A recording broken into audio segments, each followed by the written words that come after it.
What's up, everybody? Michael F. Florio here from NFL Fantasy with my guy, Marcus Grant. And Marcus, today we're going to be talking about what I think is the deepest position in fantasy football, the wide receiver position. You can wait on it and still find some breakout candidates in the middle to later rounds, but with some hits, there's always some misses. So that is what we're going to be talking about today, our biggest hits and misses and how we can learn from that going into the 2021 season. So Marcus, you want to kick us off with your biggest wide receiver hit?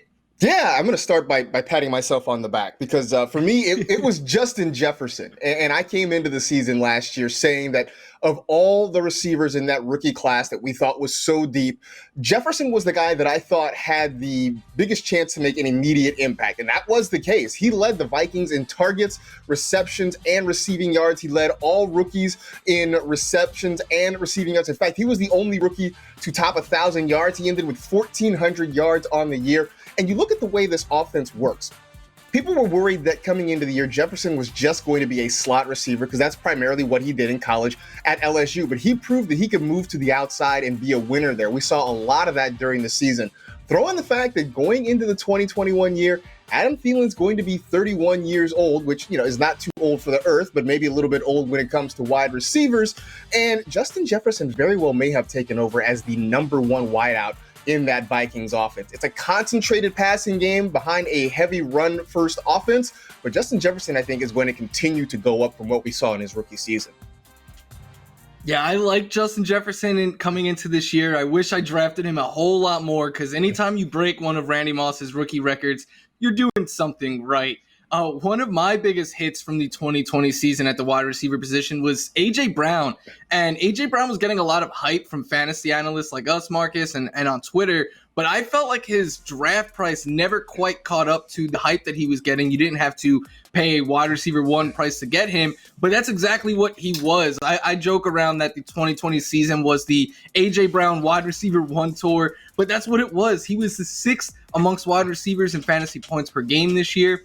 He increased in every single stat you want to see him increasing across the board.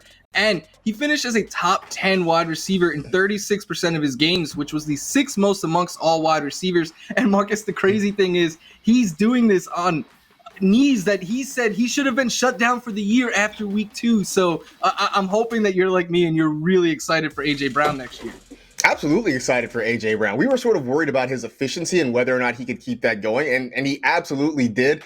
Definitely helps that they don't have a ton of targets in that Tennessee offense. Look, if they can keep that going, though, I'm fine with that.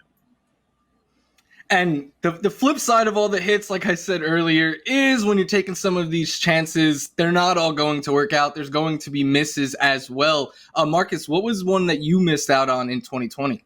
Mine was Michael Gallup, and maybe it's because I loved his initials, and so we should stick together on that sort of thing. I don't know. Some of it was I really liked what I thought was his consistency at the end of the 2019 season compared to, say, a guy like Amari Cooper, who was very much peaks and valleys. Gallup seemed to be a more consistent, a safer week-to-week proposition fantasy-wise, and I thought maybe that would help him. And I also thought he was sort of getting overlooked by drafters who liked Amari Cooper, who loved CeeDee Lamb. Turns out, in the end, he kind of got overlooked by Dallas quarterbacks for most of the season. Now, some of that had to do with the fact that Dak Prescott got hurt, and that really changed the way that offense ended up progressing. There is some upside, I think, going into 2021. I'm not saying I'm doubling down on Michael Gallup because I think the draft price is going to be depressed, but the fact that we expect Dak to be back and healthy again next year, the fact that he did have some spike games, and the fact that he was tied with Cooper and Lamb for the most touchdown receptions on the roster, at least something to sort of hang your hat on. And again, the draft price should be pretty good just because he was a disappointing option in 2020. Yeah, I think that's the biggest thing about Gallup is he's going to go from a middle round pick to potentially a late round pick with a ton of upside. A player who I thought had a lot of upside coming into the 2020 season was Marquise Brown.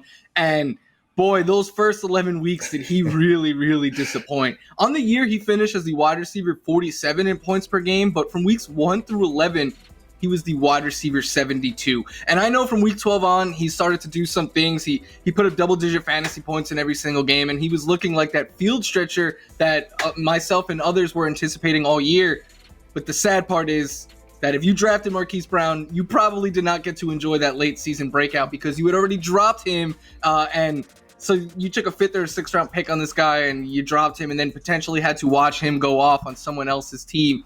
That is just the worst situation for fantasy. So that was a big miss of mine, but he played well enough down the stretch that he'll probably suck me in to draft him again next year, hopefully at a cheaper cost. I think that's going to be the case. I mean, it's really frustrating when people were taking his nickname and instead, renaming him as different suburbs around Los Angeles. Nobody wants to draft Van Nuys Brown. That's all I know. But I do think that what we saw late in the season was a Ravens offense that was looking to find different ways to get the football in his hands. And if that continues into 2021, maybe he can sort of pay off on all that hype we saw a couple years ago.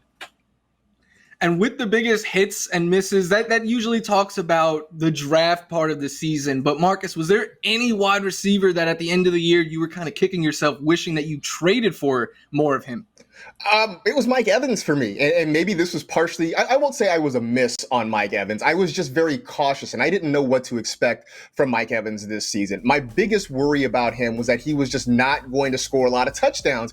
I worried about what was going to happen with Tom Brady when the Bucs got into the red zone because Rob Gronkowski was there. We've seen in the past Cameron Brate has been a nice red zone option. Even with Chris Godwin still being there, I just didn't know that the opportunities were going to be there for Mike Evans. Instead, he ends up 2nd in the NFL in targets inside the 10-yard line, behind only Devontae Adams. He was 4th in the league in receiving touchdowns. And so after maybe a slow start to the season, when it looked like suddenly Brady was looking for Evans, especially in the end zone, that's when I probably should have pulled the trigger on a trade, and I'm sort of regretting that I didn't.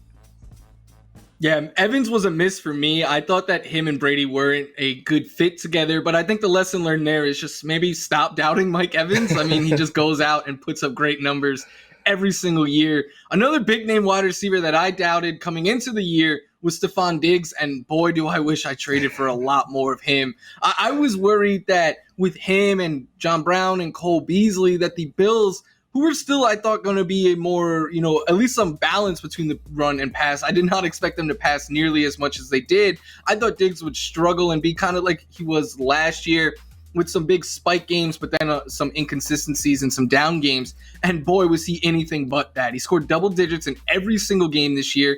One of 2 players to top 115 catches and 1,400 yards. And if that's not enough for you, only Alvin Kamara was on more NFL championship rosters. He was the 2nd most rostered player on championship teams in 2020. So, yeah, I mean, it's a no-brainer that I wish I traded for Stefon Diggs and won my championship.